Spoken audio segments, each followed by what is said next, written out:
Hello les Globetrotters! On se retrouve aujourd'hui pour une nouvelle vidéo sur le top 10 des lieux incontournables à Marrakech.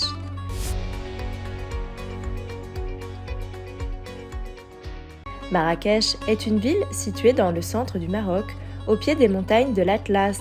Elle est surnommée la ville rouge ou la ville ocre, en référence à la couleur rouge d'une grande partie de ses immeubles et de ses maisons. Visitez le palais El Badi, un ensemble architectural construit à la fin du XVIe siècle. Il fut édifié par le sultan saadien Ahmed Al-Mansur ad-Dabi pour célébrer la victoire de l'armée portugaise en 1578 dans la bataille des Trois Rois. Aujourd'hui, il ne reste qu'une immense esplanade creusée de jardins, plantée d'orangers et entourée de hauts murs où vous pourrez y apercevoir des cigognes non loin de leur nid. Admirez le palais de la Baïa, un ancien palais du XIXe siècle d'une superficie de 8 hectares et de style mauresque islamique. Actuellement un musée, il est un des chefs-d'œuvre de l'architecture marocaine et de l'art marocain, un des monuments majeurs du patrimoine culturel du pays et un des principaux lieux de tourisme au Maroc. Découvrez les tombeaux saadiens, une nécropole royale historique. Ils datent de l'époque de la dynastie saadienne et en particulier du règne d'Ahmad Al-Mansur de 1578 à 1603. Ils sont situés immédiatement au sud de la mosquée de la Casbah, à l'intérieur de la Médina. En raison de la beauté de leur décoration, ils constituent une attraction majeure auprès des visiteurs de la ville ocre. Allez à la Médersa Ben Youssef, une école coranique, joyau de l'architecture saadienne. Elle est agrandie et redécorée par Abdallah el-Ghalib, sultan saadien, en 1564. Le nom Ben Youssef vient de celui du sultan almoravide Ali Ben Youssef. Elle fut durant 4 siècles un foyer d'accueil pour les étudiants dans diverses sciences, notamment en théologie.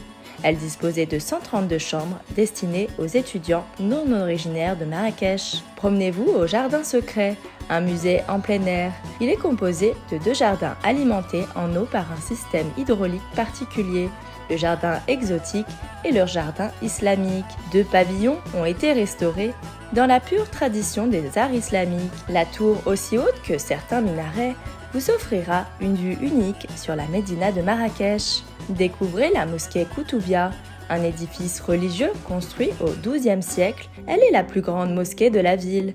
Son architecture et son décor ascétique reflètent l'art des Almohades. Une première mosquée fut construite en 1148 par le sultan almohade Abdelmoumed après avoir conquis Marrakech. Il reconstruira une deuxième version de taille semblable vers 1158. Celle-ci est la version actuelle, la première ayant été démolie. Visitez le jardin Majorelle, un jardin botanique touristique d'environ 300 espèces sur près d'1 hectare. On peut y découvrir une villa art déco labellisée Maison des Illustres depuis 2011 et un musée de l'histoire des Berbères à Marrakech au Maroc. Le jardin est baptisé du nom de son fondateur, l'artiste peintre français Jacques Majorelle, qui l'a créé en 1931. En s'inspirant des oasis, jardin islamique et jardin espagnol hispano-mauresque, acheté par Yves Saint Laurent et Pierre Berger en 1980, il appartient à ce jour à la Fondation Jardin Majorelle, qui comprend également le musée Yves Saint Laurent et est un des hauts lieux du tourisme au Maroc avec près de 600 000 visiteurs annuels.